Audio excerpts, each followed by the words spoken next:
Урматтуу мусулман бир тоң кара, Ош базарда кыйын болуп өзүнчө сементтерде отурат.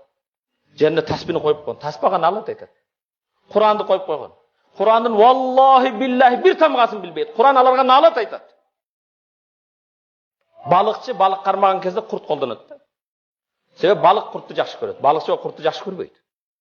Бул Куранга айлансын. Куранды коюп койгон. Адамдарды, клиенттерди өзүнө тартыш үчүн.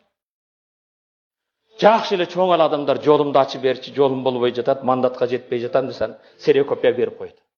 Кебилерде мен өз көзүм менен алып көрдүм. Ясиндин копиясы. Же Ихластын копиясы. Ихласка Ясинге айлансын. Ошону менен акча кылышат.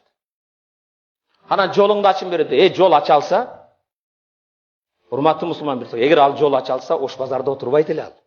Өзүнүн жолун ачып, нөлөбөй пароходдон 3 контейнерди алып, арендага берип коюп үйдө отурат эле. Сенин жоготкон акчаңды билбейт. Сенин жоготкон акчаңды билсе, сенден мурда барып алмак.